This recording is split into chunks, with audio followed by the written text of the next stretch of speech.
Assalamualaikum warahmatullahi wabarakatuh. Salam sejahtera bagi kita semua.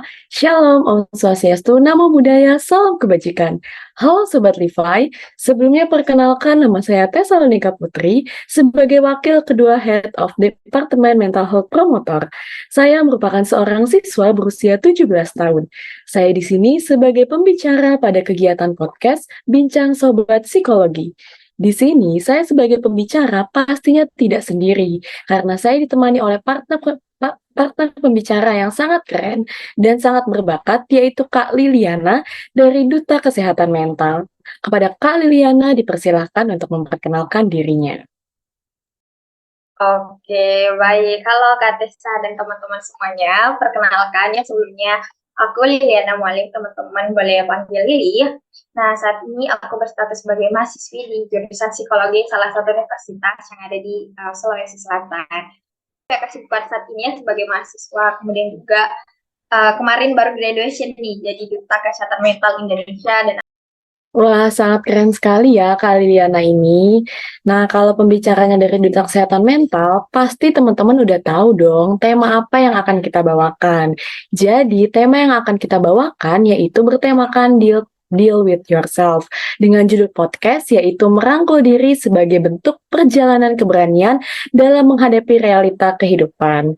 Nah, jadi sedikit menceritakan bahwa Deal with Yourself ini merupakan suatu bentuk penghargaan terhadap diri sendiri, bagaimana diri sendiri itu berjuang dan fokus untuk terhadap diri sendiri, bukan fokus terhadap menyenangkan orang lain gitu. Jadi intinya kita diminta untuk menjadi diri sendiri pastinya. Nah, Deal with Yourself ini berkaitan dengan kondisi kesehatan mental seseorang, di mana kesehatan mental atau kesehatan jiwa itu merupakan kesehatan yang berkaitan dengan kondisi psikis, emosi, dan kejiwaan seseorang nih pastinya.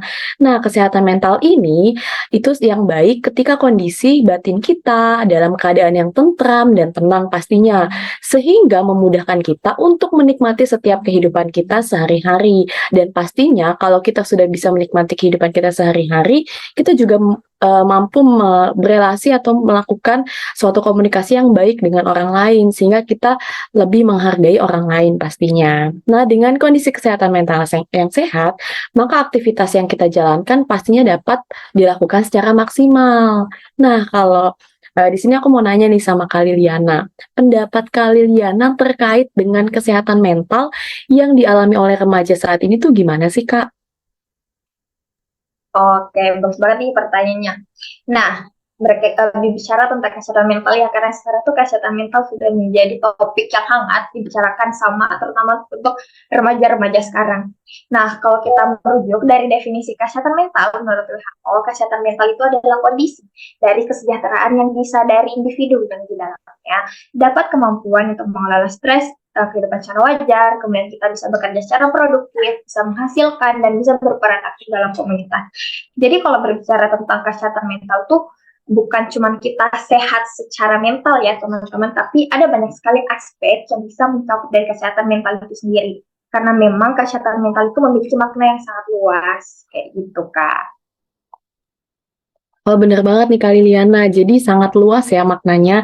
Karena kalau kita perhatikan, saat ini tuh masih banyak nih timbul stigma negatif dari masyarakat terkait dengan kesehatan mental itu sendiri. Misalnya stigma mengenai bipolar, depresi, stres, bahkan ODGJ.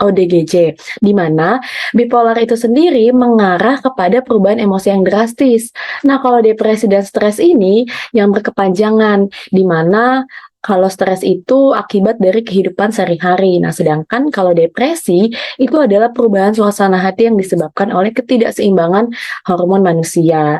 Dan sedangkan yang paling serius yaitu tahap ODGJ atau orang dalam gangguan jiwa yang memiliki kesehatan mental yang sangat-sangat serius sehingga hanya bisa disembuhkan oleh ahli-ahli psikologi.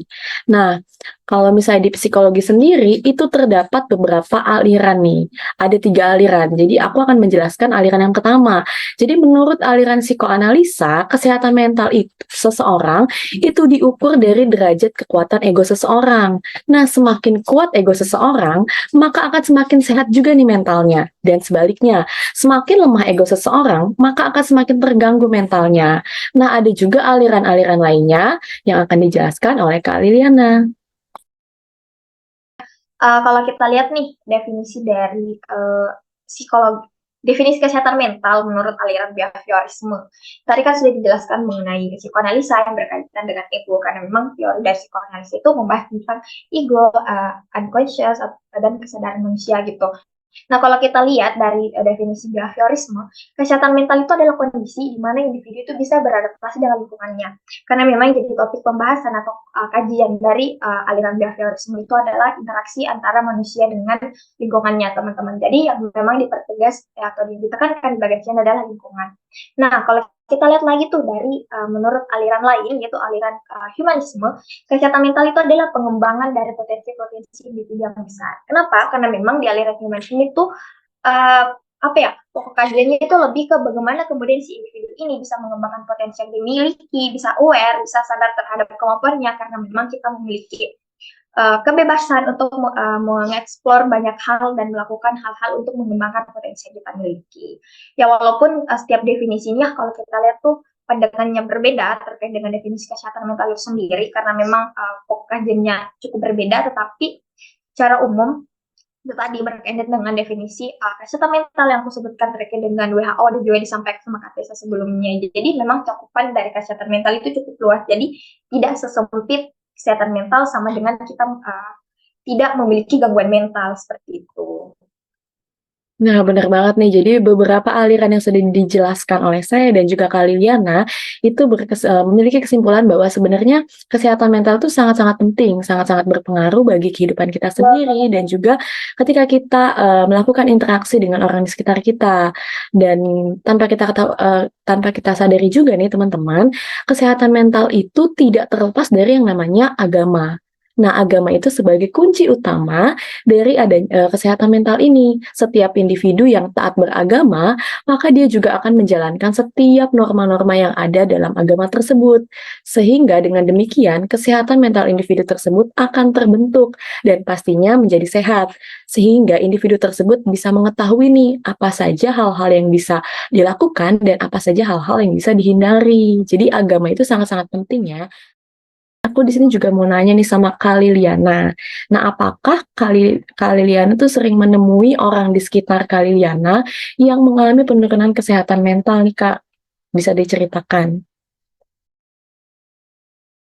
Oke, nah kalau bicara tentang gangguan mental ya sebenarnya itu ada banyak sekali ya hal-hal yang berkaitan dengan gangguan mental. Kita lihat dulu nih dari gejala-gejalanya. Sebenarnya kalau untuk membahas lebih dalam, ini sebenarnya bukan ranahnya kita ya sebagai aku yang sebagai mahasiswa psikologi itu belum cukup memiliki ilmu yang mumpuni lah untuk membahas hal itu secara jauh. Tapi kalau kita lihat dari fenomena-fenomena yang terjadi di sekitar kita, itu sebenarnya ada beberapa hal yang kemudian bisa menjadi gejala-gejala kesehatan mental, gangguan mental, kayak misalnya kita sering memendam emosi negatif yang kita rasakan. Kan pada dasarnya teman-teman semua sebagai semuanya, segala jenis emosi yang kita rasakan itu valid, walaupun apapun itu jenis emosi positif ataupun emosi negatif, karena memang setiap manusia kan ya tentunya bisa merasakan atau ya bisa merasakan emosi itu, baik itu emosi positif maupun emosi negatif. Nah, kemarin kan kita ada ini ya Kak, ada sesi di Google Form ya untuk minta pandangan teman-teman seperti semuanya nih terkait dengan kesehatan mental itu sendiri. Nah, ada satu hal menarik nih yang aku dapatkan dari Google Form itu. Tenang ya teman-teman, identitasnya teman-teman itu secara anonim, jadi saya juga pribadi nggak tahu yang ini yang menulis siapa. Nah, di situ tuh tertulis ya kalau aku tuh rasanya seperti tidak berguna, aku putus asa, aku sulit tidur, tidak nafsu makan, kemudian aku suka menyakiti diriku sendiri, aku sulit fokus dan lain-lain.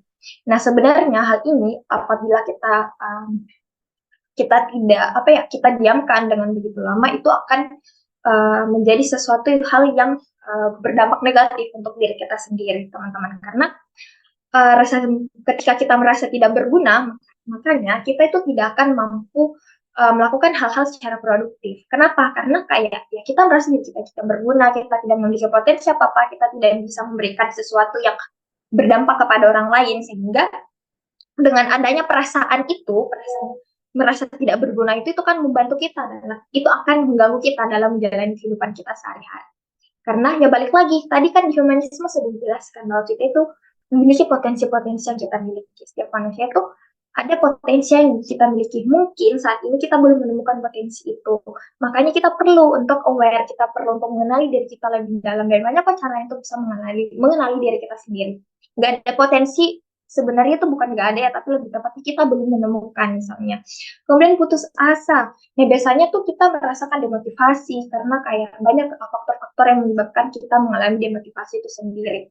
Nah, sebenarnya ini kalau kita mau bahas lebih lanjut, ya ini juga berkaitan dengan support system. Nah, tapi untuk membahas support system itu nanti, ya akan ada poin tersendiri ya, kata saya untuk pembahasan terkait hal itu. Sulit tidur biasanya juga yang menjadi kendala dalam kita menjadi produktif tiap hari itu karena sulit tidur, karena memang kayak ritme sirkadiannya kita, itu kan sudah memiliki fungsinya ya masing-masing di jam-jam tertentu, dan itu kalau terganggu itu akan mempengaruhi kemampuan kita dalam melakukan kegiatan sehari-hari gitu.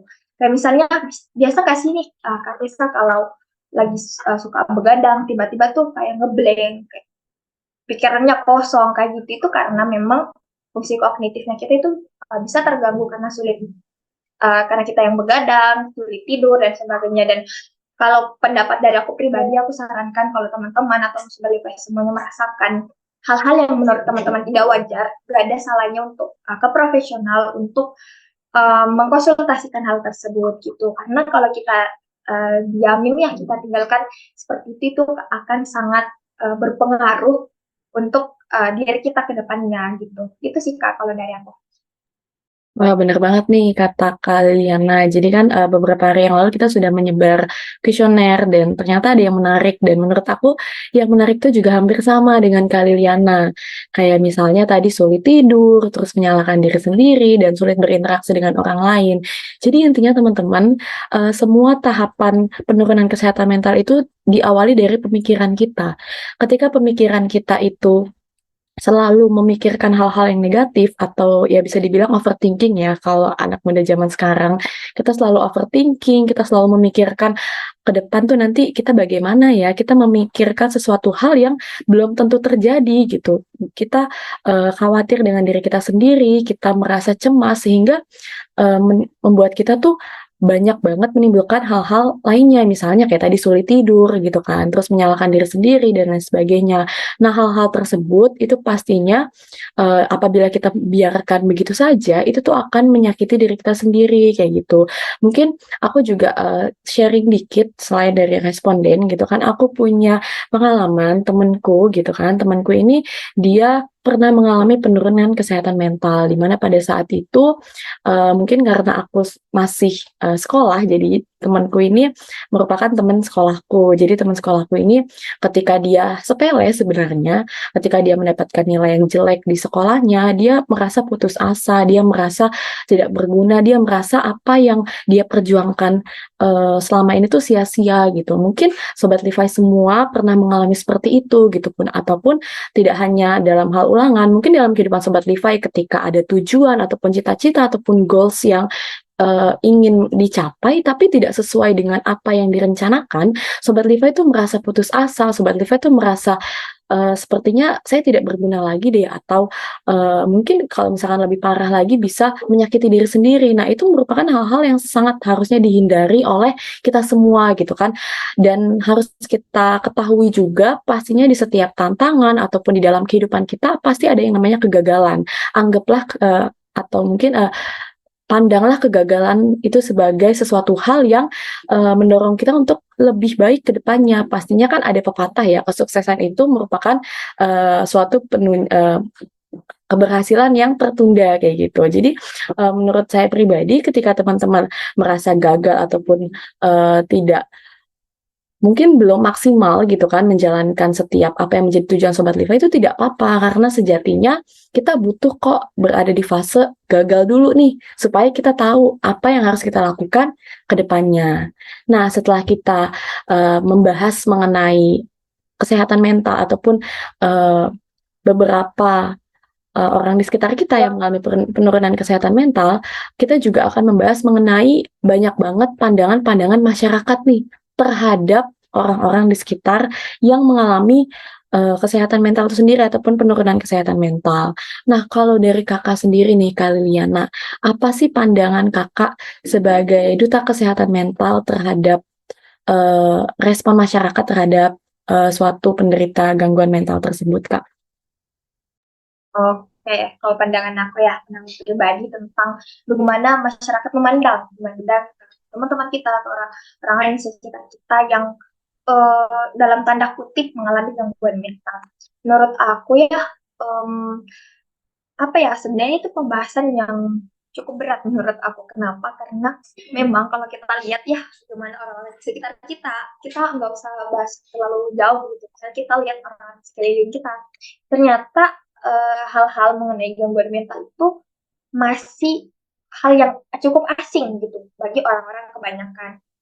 Dan itu yang menurut aku cukup memprihatinkan. Kenapa? Karena setiap tahun tuh angka penderita gangguan mental itu terus meningkat. Sedangkan tenaga profesional, baik itu psikolog maupun psikiater, itu terbatas gitu di Indonesia. Hanya di beberapa kota atau di beberapa tempat saja. Sedangkan kita perlu tuh untuk memberikan edukasi kepada masyarakat. Nah, kemarin aku cerita sedikit ya pengalaman aku kemarin mengadakan beberapa proyek di Duta Kesehatan Mental Indonesia, dan sebenarnya aku cukup apa ya 50-50 gitu kan rasanya, karena di satu sisi aku senang bisa memberikan edukasi kepada masyarakat, tetapi di sisi lain aku juga merasa sedih. Kenapa? Karena ternyata hal-hal yang berkaitan dengan hal-hal kecil di sekitar kita yang kemudian bisa mempengaruhi kesehatan mental kita itu ternyata tidak begitu dinotis oleh kebanyakan orang. Dalam tanda kutip, orang Indonesia tuh masih kurang aware gitu terhadap hal-hal yang berkaitan dengan gangguan mental. Dan bahkan biasanya ketika seorang individu menunjukkan gejala-gejala gangguan mental di tempat umum misalnya, orang-orang akan memandang sebelah mata, apa sih, kenapa sih orang itu udah gila ya kayak gitu. Sedangkan untuk menyebutkan kata gila aja sebenarnya itu sudah kata-kata yang gimana ya, makanya kata gila itu sekarang digantikan sebagai ODGJ kayak gitu, karena memang aku rasa kita masih perlu gitu memberikan edukasi kepada masyarakat terkait hal ini, karena memang kesehatan mental di Indonesia masih dipandang sebagai sesuatu yang cukup asing gitu, tidak seperti dengan penyakit-penyakit yang lain, tidak seperti dengan isu-isu atau fenomena-fenomena lain yang terjadi di sekitar kita. Jadi ini yang kemudian menjadikan orang lain tuh takut untuk menunjukkan kalau oh ternyata aku ada loh gitu gejala-gejala gangguan mental, aku ada loh hal-hal yang menurut aku tidak normal yang ada di diri aku sendiri. Nah, outputnya apa, impactnya apa dari hal itu ketika stigma masyarakat ini terus berkembang, impactnya nanti adalah akan mengarah ke individu itu sendiri yang mengalami gangguan itu. Kenapa? Karena kan kita takut ya kayak kita takut untuk kayak ih aku kayak gini deh. Itu kan apa yang dianggap sesuatu tidak normal ya kalau dalam tanda kutip kita bilang itu dianggap sebagai sesuatu yang tidak normal, sehingga orang-orang itu merasa takut untuk mengekspresikan atau mengatakan hal itu, even itu ke orang terdekatnya, karena ada pandangan-pandangan seperti itu. Dan aku rasa itu menjadi penghambat. Kenapa? Karena orang tidak akan aware lagi terhadap hal itu. Dia tahu kalau dia dalam kondisi yang tidak normal, tapi karena ada stigma itu, orang-orang takut ke profesional gitu. Padahal nanti kalau kita ke psikolog ataupun ke psikiater itu kita akan mendapatkan terapi-terapi, bantuan-bantuan yang akan membantu kita untuk bisa mengatasi gangguan-gangguan itu. Karena kalau kita diamin itu tidak akan apa ya, itu tidak akan selesai sampai situ saja. Mendiamkan sesuatu itu bukan solusi yang tepat menurut aku, karena kita memang perlu take action, kita butuh effort untuk bisa apa ya, kita sayang dengan diri kita sendiri. Salah satu caranya adalah kita aware terhadap diri kita sendiri. Kalau kita merasa ada sesuatu yang tidak normal terjadi ke diri kita, it's okay untuk ke psikolog atau ke psikiater, karena itu bukan sesuatu yang salah gitu. Itu bukan sesuatu yang salah. Kesehatan mental dan fisik itu adalah dua hal atau dua komponen yang penting untuk kita miliki, karena memang keduanya itu saling berkaitan satu sama lain gitu. Jadi itu sih kak yang aku rasa kayak ya semoga ya ke depannya dengan adanya literasi psikologi Indonesia, mental health promoter, terus juga kesehatan mental Indonesia, kita bisa menjadi salah satu pemuda yang bisa memberikan impact ke masyarakat dengan memberikan edukasi terkait dengan kesehatan mental itu sendiri, dan seorang itu bisa melek gitu kalau oh ternyata ya kesehatan mental dan kesehatan fisik itu tidak ada yang lebih penting, karena memang keduanya sama-sama penting seperti itu. Iya betul banget nih teman-teman. Jadi, terkadang kita merasa bahwa orang yang mengalami gangguan mental itu diasingkan atau mungkin mereka dikucilkan. Padahal seharusnya mereka yang memiliki gangguan mental tersebut tuh harusnya kita, rangkul, kita, mmm, ajak untuk mencari solusi bagaimana sih kelanjutannya dan pastinya kita sebagai manusia juga kan makhluk sosial, gimana, kita juga harus memiliki rasa empati gitu loh. Jadi jangan menjudge atau jangan memberikan justifikasi kalau misalkan orang yang kena gangguan mental tuh gila, itu tuh salah. Karena kasihan gitu loh, dia sudah me harus berjuang dengan dirinya sendiri dan juga dia harus berjuang dengan stigma-stigma masyarakat yang negatif. Itu tuh dapat menyebabkan, penurunan mental yang tadinya mungkin menurun, tapi karena adanya, stigma tersebut jadi tambah menurun gitu ya, Kak. Nah, bener banget nih. Tanpa kita sadari juga, harusnya kita juga harus lebih peduli terhadap macam-macam kesehatan mental itu sendiri, seperti yang tadi dibilang Kak Liliana. Banyak masyarakat yang belum aware ataupun banyak masyarakat yang tidak mengerti mengenai kesehatan mental itu sendiri. Oleh sebab itu, izinkan saya menjelaskan apa saja sih macam-macam gangguan mental itu.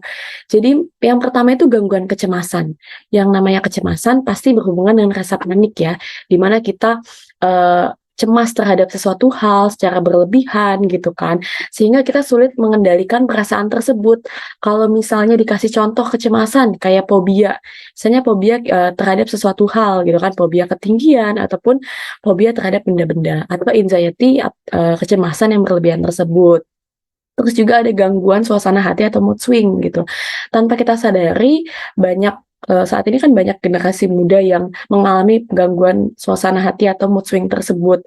Kita berpikir, bahwa ya udahlah itu hal biasa gitu mood swing ya, nanti juga balik lagi ke, sedia kala gitu kan. Tapi tanpa teman-teman ketahui bahwa, perubahan suasana hati atau mood swing tersebut, itu tuh dapat berbahaya apabila dibiarkan secara terus-menerus gitu. Oleh sebab itu, teman-teman juga harus bisa mengetahui apa sih tindakan yang harus diambil dan ketika suasana hati kita sedang tidak baik-baik saja, bisa nih, mungkin kita lebih, aware gitu kan, lebih peduli dengan diri kita sendiri. Nah, terus juga ada gangguan pola makan. Nah, sebenarnya hal ini tuh berkaitan. Ketika kita mood swing atau cemas tadi, kita menjadi seseorang yang melupakan tentang pola kesehatan kita. Kita jarang olahraga atau mungkin, jarang makan makanan yang sehat karena pemikiran kita tuh hanya tertuju pada kecemasan-kecemasan tersebut gitu. Pemikiran kita hanya tertuju pada apa yang, diri kita tuh rasanya tuh gagal gitu dalam menghadapi situasi tersebut gitu kan, sehingga untuk, membangun suatu pola hidup yang sehat tuh, sulit gitu kan. Nah, sehingga penderitanya juga mengalami masalah gizi. Jadi sebenarnya ketika teman-teman mengalami kesehatan mental yang buruk, itu juga akan memperburuk keadaan fisik teman-teman gitu, karena ya itu tadi, gangguan pola makan ataupun gangguan, pola kesehatan-kesehatan lainnya yang bisa menyebabkan masalah gizi itu menjadi memburuk. Terus juga ada gangguan OCD, di mana pengidapnya itu melakukan suatu tindakan secara berulang-ulang, serta gangguan psikotik. Jadi psikotik itu di mana, penderitanya itu mengalami delusi atau halusinasi. Kalau delusi itu di mana seseorang tuh tidak bisa membedakan mana itu kenyataan dan juga mana itu yang bukan kenyataan. Kalau halusinasi itu biasanya, ketika kita membayangkan sesuatu yang tidak nyata, tapi kita anggap itu nyata, seperti itu. Nah, dari semua macam-macam jenis penurunan kesehatan tersebut, ternyata banyak sekali mitos-mitos yang beredar di masyarakat atau stigma-stigma dari masyarakat itu sendiri nih. Nah, kalau mitos yang aku dengar nih, Kak Liliana, katanya orang yang mengalami gangguan mental itu tidak bisa disembuhkan. Wah, itu rasanya tuh berat banget ya. Pastinya bagi penderita gangguan mental yang yang mendengar atau, eee, langsung ketika orang ngomong tuh, "Kamu nggak bisa disembuhkan," kayak gitu, itu tuh pasti langsung kayak down banget gitu kan. Padahal sebenarnya penyakit kesehatan mental tuh sama loh kayak penyakit fisik lainnya gitu. Misalkan ketika kalian, sepele sih, kayak misalkan penyakit fisik tuh ada batuk, demam, kayak gitu kan. Nah, sebenarnya penyakit kesehatan mental tuh juga bisa disembuhkan gitu. asal kalian itu mau melakukan pengobatan ataupun terapi ataupun penanganan-penanganan yang intensif kepada ahli-ahli psikologi atau psikiater pastinya untuk mengurangi gejala gangguan mental tersebut. Jadi nih buat teman-teman di luaran sana yang masih berpikir bahwa oh yang gangguan mental tuh nggak bisa sembuh loh, itu salah besar karena gangguan mental tuh bisa sembuh. Tapi ketika kalian memiliki pemikiran seperti itu atau mungkin kalian, bilang kalau misalkan, "Oh, orang ini nggak bisa sembuh," itu tuh jangan sampai ya, karena itu dapat, menurunkan kesehatan mental. Jadi yang tadinya kesehatannya mental udah turun, tapi karena ada orang yang ngomong kayak gitu jadi tambah turun gitu kan. Nah, tadi kan aku udah bilang nih mengenai stigma masyarakat yaitu bahwa, kesehatan mental itu tidak bisa disembuhkan. Nah, kalau dari yang Kak Liliana denger nih, mitos-mitos apa aja sih, Kak, yang bisa mempengaruhi, eee, stigma dalam suatu masyarakat tersebut? Oke, kalau kita bicara tentang mitos yang paling sering ya, yang paling sering terjadi di sekitar kita itu adalah orang-orang sering mengaitkan antara gangguan mental dengan lemahnya iman gitu. Tapi apa ya, memang kodanya itu tidak memiliki korelasi apapun gitu. Orang gangguan mental tidak sama dengan mereka lemah secara iman, karena memang itu kan dua hal yang berbeda konteksnya gitu. Jadi ya menurut aku hal ini adalah salah satu mitos yang memang salah satu pandangan yang menurutku salah besar ya terkait dengan kesehatan mental. Karena banyak kok orang-orang di luar sana yang kalau kita lihat ya secara religius, dia memiliki apa ya kepercayaan dan keyakinan gitu yang kuat, tapi memang pada akhirnya dia menjadi salah satu penderita gangguan mental karena memang tidak ada korelasi di antara keduanya gitu. Karena keimanan itu tidak bisa menjadi indikator seseorang mengalami gangguan mental karena ada sebenarnya banyak sekali faktor yang mempengaruhi kenapa kemudian orang ini bisa apa ya, menjadi salah satu orang dengan memiliki gangguan mental bisa karena faktor biologis, karena pengalaman traumatik di masa lalu, kemudian bisa juga karena memang itu tadi genetik gitu ada dari keluarganya seperti itu. Jadi kalau aku rasa ya tidak sama sekali pada aku rasa ya mungkin Kak Tessa juga mengiyakan apa yang aku bilang ya kalau memang gangguan mental itu tidak ada korelasi sama sekali dengan lemahnya iman teman-teman. Jadi yaudah kalau memang kita mengalami gangguan mental gak usah takut untuk mengatakan dan biasanya tuh kita takut untuk iya aku ada gejala ini loh nanti pandangan orang-orang tuh kayak iya kamu mah gak kuat imanmu lemah kamu kurang sholat dan lain-lain tapi itu kan memang apa ya dua hal yang konteksnya itu berbeda dan memang tidak bisa untuk disandingkan kayak gitu. Iya, benar banget nih kata Kak Liliana. Jadi timbulnya stigma-stigma masyarakat itu tuh bisa memperburuk suatu keadaan gangguan kesehatan mental itu sendiri gitu. Jadi intinya bagi kalian semua yang saat ini mungkin merasakan, oh kayaknya aku mengalami kondisi gangguan mental ataupun kondisi kesehatan mentalku menurun nih, itu nggak usah fokus sama apa yang menjadi stigma masyarakat, fokus aja terhadap apa yang menjadi kesembuhan diri kalian gitu kan.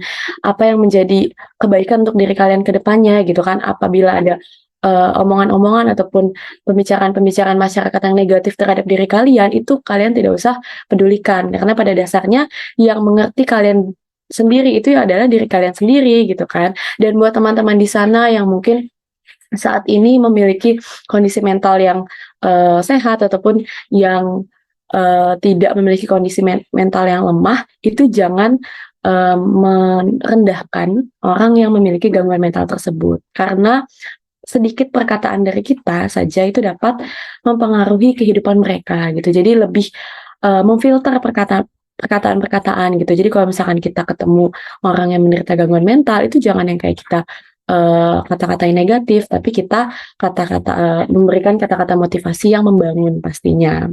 Nah, oleh sebab itu, ketika kita lihat nih, suatu pola kehidupan kondisi gangguan kesehatan mental, itu tuh pastinya butuh support system atau dukungan ya, bagi para penyintas gangguan mental tersebut gitu kan. Karena, mereka tuh yang mendapat dukungan itu tuh dapat menangani situasi-situasi sulitnya gitu kan. Nah, melalui situasi-situasi yang sulit itu, mereka mampu juga, mengelola stres mereka dengan baik, meningkatkan motivasi untuk lebih bangkit dalam melakukan hal positif, dan kesehatan fisik dan mental pun akan semakin membaik. Jadi buat, teman-teman nih, haruslah bisa menjadi dukungan moral gitu kan bagi teman-teman di sana yang membutuhkan perhatian khusus gitu kan. Dan, saat ini mungkin, di dalam kehidupan aku ataupun dalam kehidupan kalian, nah pasti ada support system atau dukungan dari orang-orang di sekitar gitu. Kalau misalnya aku sendiri nih, dukungan yang aku rasain itu ya pastinya dari orang tua gitu kan. Di mana ketika aku ada masalah ataupun ada, suatu kehidupan yang menurut aku nih kayaknya berat banget nih gitu kan, aku cerita sama mama gitu kan, sama papa, terus juga aku punya sahabat di sekolah pastinya aku cerita, sharing gitu kan. Dan tanpa teman-teman ketahui dengan kita cuma sekedar cerita aja nih, itu tuh dapat menghilangkan setiap ya mungkin bisa dibilang setengah ya, setengah beban kita karena rasanya lega udah cerita gitu kan. Dan dengan kita cerita kepada orang-orang di sekitar kita, itu tuh juga mampu, memberikan solusi. Biasanya tuh ketika kita cerita ke orang lain ataupun ke orang yang sudah kita percaya gitu kan, orang tersebut tuh akan memberikan solusi bagaimana untuk menghadapi kehidupan kita selanjutnya gitu. Nah, kalau misalkan Kak Liliana sendiri nih, ada nggak sih support system ataupun dukungan yang Kakak rasain tuh kayaknya sangat-sangat memberikan pengaruh yang besar gitu kan, sehingga Kak Liliana tuh sampai saat ini tuh bisa menjalani hari-hari Kak Liliana dengan baik?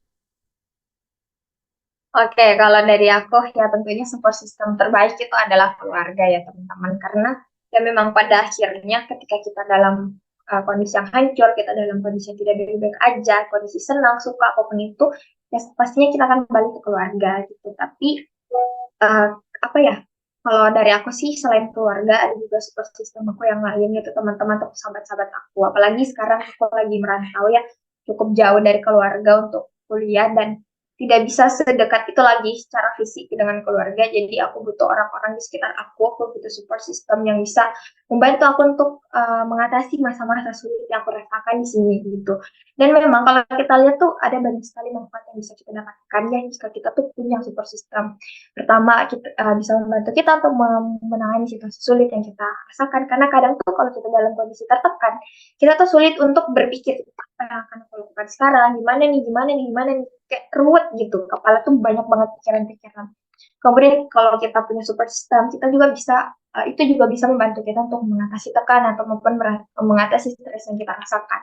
Kita selain itu, kadang ya kita sebagai manusia tuh pasti ada waktunya untuk kita moodnya nggak baik, kita demotivasi gitu. Jadi tujuan dari support system itu adalah agar bisa membantu untuk meningkatkan moodnya kita, membantu kita untuk meningkatkan motivasinya kita. Kemudian juga tentunya dengan terwujudnya hal-hal yang tadi aku sebutin, pastinya itu akan berimpact lagi ke bagaimana kesehatan fisik dan juga kesehatan mental kita gitu dalam menjalani kehidupan kita sehari-hari. Kayak gitu, Kak Tessa. Nah, jadi, sangat berpengaruh besar ya teman-teman support system, terhadap diri kita sendiri ataupun terhadap orang-orang di sekitar kita yang mengidap, gangguan kesehatan mental tersebut gitu kan. Nah, dari tadi kan kita udah membahas mengenai kesehatan mental. Nah, tahu nggak sih teman-teman bahwa di kesehatan mental ini ada istilah yang namanya self diagnosis, di mana, kesalahan seseorang dalam memahami suatu, penyakit kesehatan mental gitu. Maksudnya apa sih? Nah, maksudnya itu adalah misalnya nih ketika kita punya gejala-gejala kesehatan mental kayak cemas, panik, ataupun rasa ketakutan yang berlebihan, pokoknya, sesuatu yang mengarah kepada kondisi kesehatan mental yang menurun gitu kan. Kita cenderung, berpikir, overthinking gitu atau mungkin kita menggunakan smartphone kita untuk mencari informasi-informasi, sebenarnya saya tuh sakit apa sih? Saya tuh sakit apa? Gitu kan. Apalagi kalau misalkan kita lihat juga saat ini tuh zaman globalisasi udah sangat-sangat maju gitu kan, sehingga informasi apa aja tuh mudah untuk kita akses gitu kan. Jadi kalau misalnya kita sendiri nggak pintar-pintar memfilter informasi tersebut, kita sendiri akan menjadi overthinking nantinya gitu kan. Nah sebenarnya, Sobat Levi semua ketika kita mencari informasi di internet itu baik gitu kan, namun alangkah baiknya lagi apabila setelah kita mencari informasi di internet tersebut, kita langsung mengkonsultasikannya dengan ahli-ahli psikologi psikologi yang handal pastinya. Jadi jangan ketika kita udah ngeliat di internet, kita diem, terus kita pahamin dengan kemampuan kita sendiri aja itu nggak bisa. Karena kan kita juga bukan pinter dalam hal kesehatan mental kan gitu kan. Jadi kita butuh sosok yang membantu kita untuk memahami dan juga pastinya untuk sembuh gitu kan, untuk keluar dari gangguan kesehatan mental tersebut kayak gitu nih. Nah, dari tadi kan kita udah aku sama Kak Liliana udah mention mengenai bagaimana sih caranya konsultasi ke ahli-ahli psikologi. Nah, jadi di sini aku dan Kak Liliana akan menjelaskan beberapa tips-tips simple bagaimana langkah yang harus kalian ambil. Jadi yang pertama itu adalah mengunjungi rumah sakit terdekat. Jadi ketika kita mengunjungi rumah sakit terdekat, itu kita konsultasi terhadap dokter gitu. Jadi kita bertemu dengan ahli-ahli psikologi atau psikiater kayak gitu. Dan kita menceritakan semua apa yang menjadi keluh kesah kita. Misalnya selama ini kita mengalami apa, terus gejalanya kayak gimana, terus dampak yang kita rasain itu gimana. Kita terbuka terhadap ahli-ahli psikologi atau psikiater tersebut. Nah, apabila teman-teman itu tidak memilih di sekitar rumah teman-teman itu tidak ada rumah sakit terdekat, itu juga ada puskesmas. Jadi langkah yang kedua adalah mengunjungi puskesmas terdekat. Kalau misalnya rumah sakit kan tidak menyeluruh ya, di seluruh wilayah itu ada gitu kan. Namun puskesmas puskesmas itu pasti di beberapa wilayah itu ada gitu. Jadi kalau misalnya teman-teman ini nggak ada rumah sakit, ya udah ke puskesmas aja dan dari puskesmas itu nanti Sobat Liva itu bisa mendapatkan rujukan untuk ke rumah sakit yang pastinya ada ahli-ahli psikologi yang handal. Nah, selain puskesmas sama rumah sakit nih, Kak Liliana, ada apa aja sih tips yang kita bisa lakuin untuk mengatasi gangguan mental tersebut? Oke, baik. Nah, tadi kan ada di-mention tentang ke puskesmas, rumah sakit gitu. Nah, biasanya juga ada tuh klinik-klinik psikologi, klinik psikolog ataupun klinik psikiater tuh teman-teman semuanya. Jadi selain boleh ke puskesmas atau boleh ke rumah sakit, kita juga bisa konsultasi ke klinik atau biro psikologi gitu. Karena memang mereka memiliki concern yang sama untuk mengatasi atau menjadi tempat kita untuk berkonsultasi gitu. Nah, tadi tuh sempat dimention sama Kak Tessa kalau ya kita perlu tuh menceritakan semuanya. Kenapa? Karena itu akan menjadi awal, bisa menjadi pintu utama gimana kemudian kita itu bisa dibantu gitu sama orang-orang profesional itu. Karena kalau kita menyembunyikan itu sama aja kalau kita tuh enggan untuk dibantu. Kenapa? Karena kalau ada yang kita sembunyikan gitu, itu akan mempengaruhi gimana tuh kesimpulan dari data-data yang didapatkan sama psikolog atau psikiater itu bermain interpretasinya itu akan dipengaruhi sejujur apa kita dalam menceritakan apa yang kita rasakan. Karena memang di kode etik itu teman-teman nggak perlu khawatir karena di kode etik itu sudah juga di ada ya gitu aturan yang tertulis kalau memang informasi terkait dengan hal itu bersifat rahasia. Jadi nggak akan ada orang lain yang tahu gitu. Jadi memang nggak usah khawatir, nggak usah takut ke psikolog atau psikiater karena ada stigma negatif dari masyarakat atau sebagainya. Ya, menurut aku hal yang penting adalah kita perlu mencintai diri kita sendiri. Salah satunya adalah dengan aware kalau kita merasa tidak baik-baik saja, ya kita tunjukkan hal itu gitu. Itu sih Kak kalau dari aku. Nah, iya benar banget. Jadi setelah kita membahas semuanya nih, mulai dari pengenalan akan kesehatan mental itu sendiri, terus juga bagaimana tanggapan-tanggapan masyarakat, dan juga ada mitos-mitos yang bisa mempengaruhi kondisi gangguan mental itu sendiri, dan juga pastinya tadi kita juga memberikan tips ya bagaimana kita berkunjung kepada ahli-ahli psikologi atau psikiater gitu. Nah, diharapkan bagi teman-teman semua itu bisa memahami dan pastinya bukan hanya memahami ya, tapi juga dimengerti dan juga diterapkan di dalam kehidupan Sobat Levi semuanya. Nah, nggak kerasa banget nih Kak Liliana, kita udah di penghujung acara podcast kita pada saat ini. Pastinya teman-teman semua harusnya sudah memahami ya apa yang menjadi kesehatan mental itu sendiri dan pastinya yang terpenting teman-teman Sobat Levi semua juga harus mengedukasi kepada orang-orang di sekitar Sobat Levi semua supaya bukan hanya Sobat Levi doang nih yang memahami tapi banyak orang di sekitar Sobat Levi yang bisa berdampak ataupun uh, bisa memahami mengenai kesehatan mental itu sendiri. Nah, sebelum menutup podcast kita pada saat ini, aku mau mempersilahkan Kak Liliana untuk menyampaikan pesan penutupnya nih kepada Sobat Levi semuanya. Oke, baik. Pesan ya, kalau aku sih pesannya cukup simpel aja ya. terima hal-hal negatif yang terjadi di hidup kita. It's okay to not to be okay. Kita bukan manusia yang sempurna, karena memang gak ada manusia yang sempurna. Kalau kita merasa tidak baik-baik saja, tidak apa-apa untuk mengekspresikan hal itu, karena itu sesuatu yang wajar. Dan jangan takut ke profesional, baik ke psikolog ataupun psikiater, karena dengan memberanikan diri ke psikolog ataupun ke psikiater itu menjadi salah satu langkah kita untuk mencintai diri kita sendiri, seperti itu. Iya betul, baik saya juga akan menyampaikan sedikit pesan kepada Sobat Levi semuanya. Jadi masa depanmu itu tergantung bagaimana kamu saat ini. Jika kamu saat ini acuh terhadap kondisi kesehatan mentalmu, maka itu akan menjadi penunda dalam kesuksesanmu di masa depan. Banyak manusia yang tidak tahu bahwa salah satu pendorong kesuksesan itu adalah kesehatan mental yang sehat. Oleh sebab itu, jika kalian merasa mengalami penurunan kesehatan mental, maka konsultasikan sejak dini kepada ahli psikologi atau psikiater. Nah, sekian podcast Bincang Sobat Psikologi dengan tema Deal With Yourself. Sebelumnya terima kasih banyak kepada Kak Liliana sebagai pembicara kita yang sangat-sangat hebat dan berbakat ini. Mohon maaf jika ada perkataan yang kurang berkenan. Selamat berproses Sobat Levi.